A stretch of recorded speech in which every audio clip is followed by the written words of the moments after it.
नमस्कार, मैं हूं मृत्युंजय कुमार झा।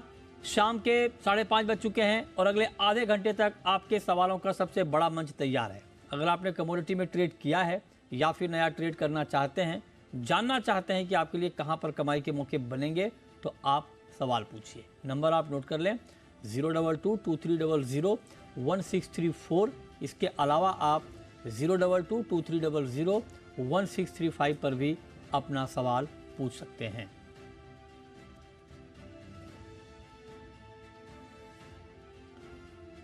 और आज की चर्चा में हमारे साथ 3 खास मेहमान जुड़ रहे हैं।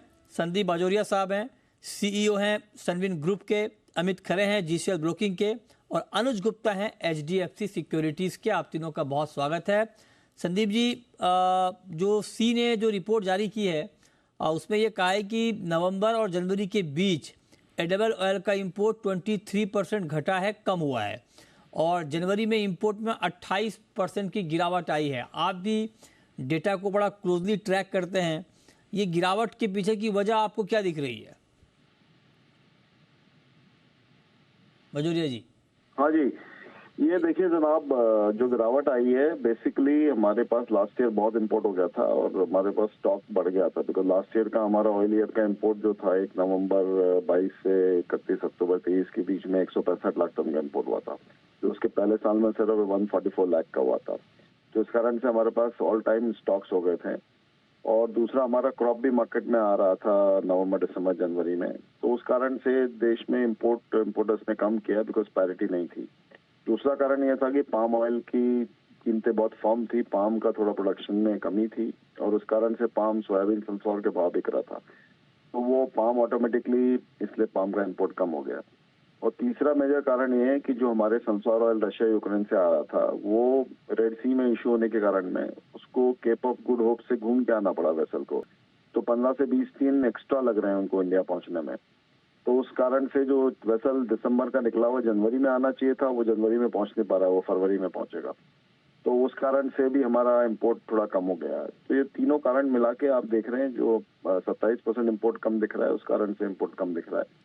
वो इफेक्ट इस समय आया है। इससे ओवरऑल सप्लाई पर कोई इम्पैक्ट तो नहीं, अपनी डोमेस्टिक सप्लाई पर संदीप जी?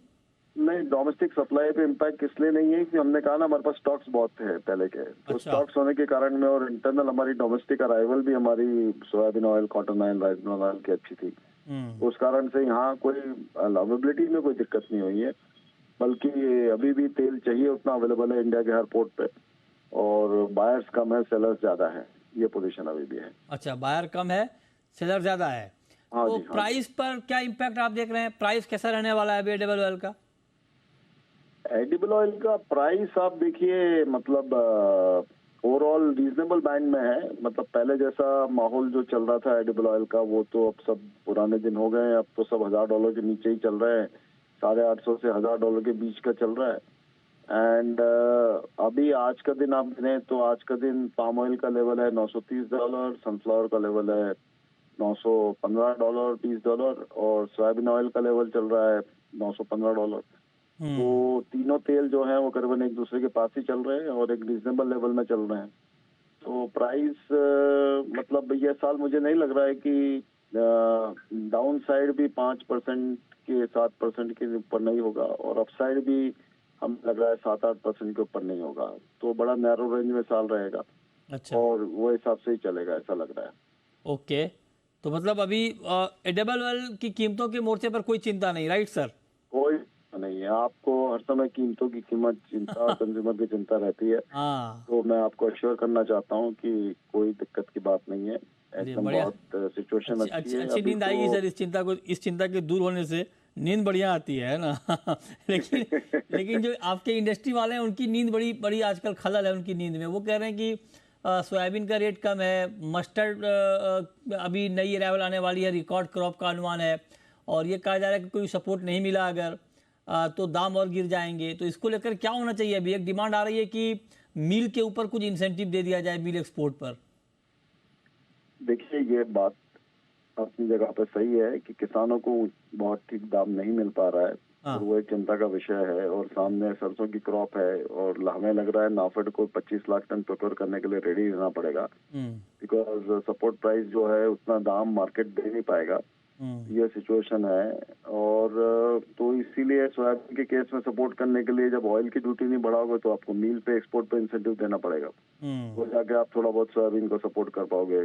और सरसों में वो जो है वहाँ सरसों मील का वैल्यू कम होता है कंपैरेटिवली सोयाबीन मील का, तो वहाँ भी आप थोड़ा इंसेंटिव दे सकते हैं और उसको भी आप थोड़ा सपोर्ट कर सकते हैं।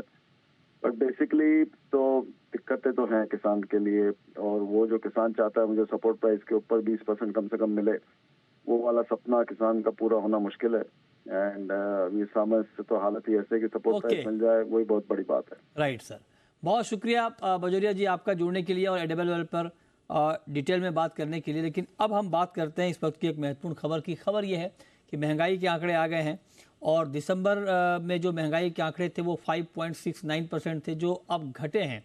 और जनवरी के महीने में जो ये आंकड़ा है वो 5.1% पे आया है। मतलब ये कि महंगाई में गिरावट आई है। खुदरा महंगाई दर 5.69% के मुकाबले घट के 5.1% पे पहुंची है। हमारे साथ वृंदा जागीरदार हैं, सीनियर इकोनॉमिस्ट हैं। मैम बहुत बहुत स्वागत है आपका। महंगाई के आंकड़ों में कुछ गिरावट आई है 5.1%, ये जनवरी में रिटेल महंगाई के आंकड़े हैं। मैम इस पर क्या कमेंट आपका? हाँ, ये तो देखिए this is on expected lines में बोलूंगी, क्योंकि जो रिजर्व बैंक गवर्नर ने जो अभी अपने स्टेटमेंट में कहा था कि जो उन्होंने जो ग्लाइड पाथ इन्फ्लेशन के लिए इंडिकेट किया है उसी पर चल रहा है। तो और ये जो घटा है this is mainly because of two reasons. एक तो फूड इन्फ्लेशन, जो खाद्य पदार्थ की महंगाई है वो भी घटकर 9.5 से 8.3% हो गई है। तो फूड इन्फ्लेशन में गिरावट है।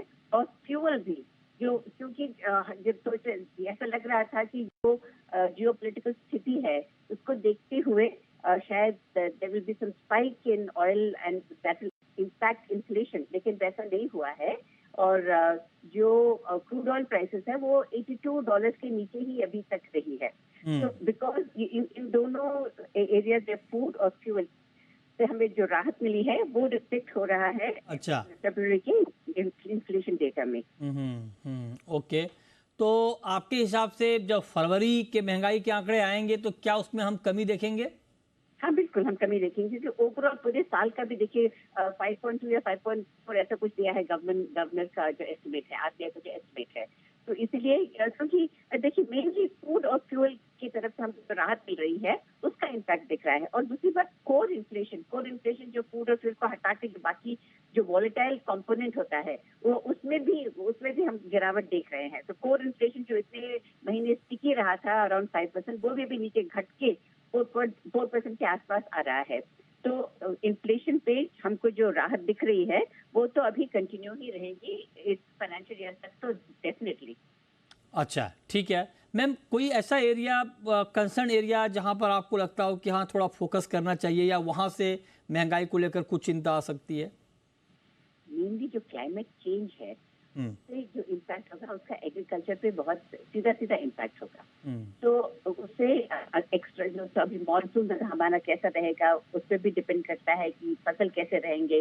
तो एक्सेस बारिश भी हो सकती है या एक्सेस ड्राउट भी हो सकता है। जो क्लाइमेट चेंज से जो इम्पैक्ट आया है एग्रीकल्चर पे उस पर हमें सावधानी बरतनी होगी। और दूसरी बात, पूरे वर्ल्ड में फूड की शॉर्टेज दिख रही है, और अगर स्थिति ऐसे ही बनी रहे, यूक्रेन रशिया में कुछ पीस ना हो और अगर स्थिति ऐसे ही खराब रहे तो फूड इन्फ्लेशन ग्लोबली उसका इम्पैक्ट पड़ सकता है और उससे हमें भी बचना चाहिए। उससे तो हमारी इकोनॉमी को हमें बचा के रखने के लिए हमें एग्रीकल्चर पे बहुत ही ध्यान देना होगा, ताकि कमोडिटीज जो हैं उसमें कोई शॉर्टेजेस ना आए, चाहे इंडस्ट्रियल कमोडिटीज हों चाहे फूड कमोडिटीज हों। ओके ठीक बात, ये आपने बहुत महत्वपूर्ण बात आपने बताई है। बहुत शुक्रिया मैम आपका हमारे साथ जुड़ने के लिए और महंगाई के इन आंकड़ों पर डिटेल में बात करने के लिए बहुत शुक्रिया आपका। अब जरा आप बताइए, क्योंकि हम जब मार्केट की बात कर रहे हैं तो कमोडिटी मार्केट में आज के लिए अनुज जी गोल्ड का क्या ट्रेंड आपको दिख रहा है? क्योंकि गोल्ड का मार्केट दबाव में है, क्या इस गिरावट पर कोई बाइंग का मौका आपको दिख रहा है या अभी दूर रहा जाए? मित्र जी गुड इवनिंग। देखिए गोल्ड अगर हम देखें तो एक काफी टाइट रेंज में ट्रेड कर रहा है। नीचे में करीबन 62,100 और ऊपर में करीबन 62,300, ये रेंज इसने पकड़ ली है। मुझे लगता है कि इसमें एक सेल ऑफ आ सकता है अगर ये 62,100 के लेवल को नीचे में ब्रेक करे। तो अगर किसी को ट्रेड करना है तो अगर ये 62,100 के लेवल को ब्रेक करता है तो बिकवाली का ट्रेड बना सकते हैं। 62,350 का उस केस में स्टॉप लॉस लगाए। टारगेट नीचे करीबन 61,800 तक देखा जा सकता है। तो मेरे ख्याल थोड़ा वेट एंड वॉच करना चाहिए। अगर ये महत्वपूर्ण सपोर्ट लेवल 62,100 को ब्रेक करता है तो बिकवाली का ट्रेड देख सकते हैं। ठीक है। खरे जी, आपका व्यू सिल्वर के ऊपर क्या है? चांदी में क्या ट्रेड लेना चाहिए? जी मतलब जी इंट्राडे के लिहाज से सिल्वर का जो ट्रेड मैंने बनाया वो 71,200 के आसपास सिल्वर मार्च वाला मिलता है, तो ट्रेडर्स को खरीदारी का ट्रेड लेके चलना चाहिए।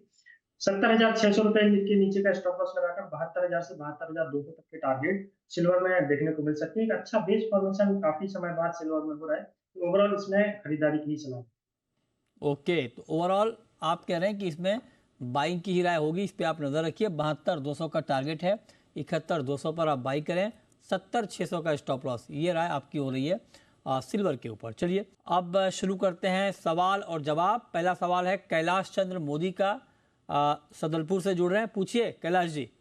नमस्कार सर। नमस्कार, पूछिए। सर मैं एल्युमिनियम में पोजीशन बनाना चाहता हूँ, लॉन्ग बनाऊं या शॉर्ट बनाऊं? एल्युमिनियम में लॉन्ग या शॉर्ट, बताइए अनुज जी। देखिए एल्युमिनियम के अंदर अगर आप देखेंगे तो पूरे ही बेस मेटल में एक ट्रेंड डाउन देखने को मिला है। मुझे लगता है कि अभी फिलहाल एल्युमिनियम में थोड़ा वेट एंड वॉच करना चाहिए, क्योंकि यहाँ पे जो ट्रेंड दिख रहा है थोड़ा डाउन साइड का दिख रहा है। हमें लगता है कि यहाँ पे बेस मेटल पे सेल ऑन राइज की स्ट्रेटेजी बनानी चाहिए। अच्छा ठीक है, ओके, तो इस पर आप नजर रखिए। नेक्स्ट कॉलर रजनीश हैं दिल्ली से। पूछिए रजनीश जी। नमस्कार सर। नमस्कार, पूछिए। सर मेरा अमित खरे जी से सवाल है।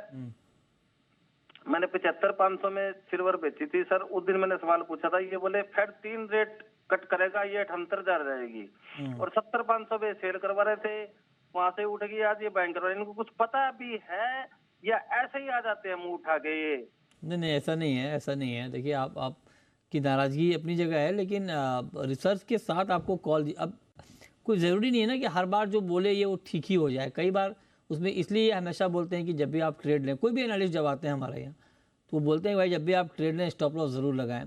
कई बार उनकी राय होती है सही, कई बार नहीं होती है, लेकिन उनका रिसर्च होता है। तो आप बताइए खरे जी क्या कहेंगे? सिल्वर में जो अभी रिसेंट में मैंने बोला था 71,200 के आसपास अगर मिलती है तो एक फ्रेश खरीदारी का ट्रेड ट्रेडर्स को करना चाहिए। 70,600 रुपए का स्ट्रिक्ट स्टॉप लॉस फॉलो करें। 72,000 से 72,200 तक के टारगेट आज या कल के ट्रेडिंग सेशन में इसमें देखने को मिल सकते हैं।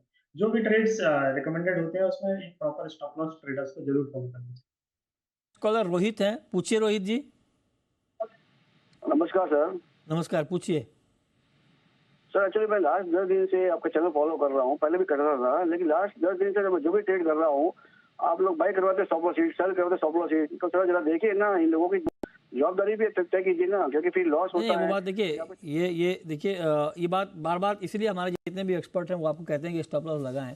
और कई बार मार्केट का बिहेवियर ऊपर नीचे होता है। कई बार ये होता है कि जो बात आपको कही गई, जो कॉल दी गई, और कुछ बदलाव आ गया ग्लोबली या कुछ ऐसा डेवलपमेंट हुआ तो मार्केट सडन यू टर्न लेता है। तो वो उतनी गुंजाइश तो आपको छोड़कर चलनी होगी। ठीक है, चलिए आगे बढ़ते हैं और रुक करते हैं अगले कॉलर का। लेकिन उससे पहले एक सवाल मेरा आपसे होगा अनुज जी, नेचुरल गैस के ऊपर एनजी में क्या करें? देखिए नेचुरल गैस कंटिन्यूसली नीचे फॉल होता हुआ दिख रहा है। ऑलमोस्ट हम देखें तो $2 के नीचे आता हुआ दिखाई दिया है। यूएस का वेदर सपोर्टिव नहीं है और हम देख रहे हैं उसकी वजह से करेक्शन आता हुआ दिखाई दिया है। हमें लगता है कि भावों में अभी जो सेंटीमेंट है थोड़ा सा नेगेटिव ही है और अभी भाव में कुछ और गिरावट देखी जा सकती है। हालांकि 140 काफी स्ट्रॉन्ग सपोर्ट है जो कि करीबन $1.5 के आसपास बनता है। तो मुझे लगता है कि 140 तक भाव एक बार आ सकते हैं और वहां से फिर हम थोड़ा बहुत एक शॉर्ट कवरिंग एक्सपेक्ट कर सकते हैं। मगर फिलहाल अभी करंट रेट पे हमें लगता है कि भावों में गिरावट आ सकती है। तो अगर किसी को ट्रेड करना है हमें लगता है कि थोड़ा वेट एंड वॉच करना चाहिए। 140 के आसपास आए तो ही फ्रेश खरीदारी करें। ओके ठीक है। नेक्स्ट कॉलर सुभाष हैं राजस्थान से। पूछिए सुभाष जी।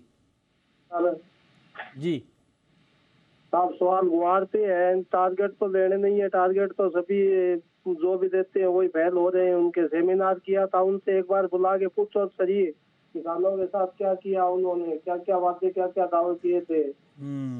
बात तो सही है। ग्वार में देखिए कहाँ से कहाँ आ गया मार्केट। अब तो 5250 के भी नीचे आ गया है। खरे जी, अब आपके चार्ट का कुछ हृदय परिवर्तन हुआ कि नहीं? अब क्या होगा ग्वार में? आवाज नहीं आई। ग्वार में क्या करवा रहे हैं आप? इतना गिरावट क्यों? जी मतलब जी ग्वार शीट का अभी चार्ट, जैसे कि हम लोग चार्ट ही फॉलो करते हैं, ओवरऑल स्ट्रक्चर अभी नेगेटिव है।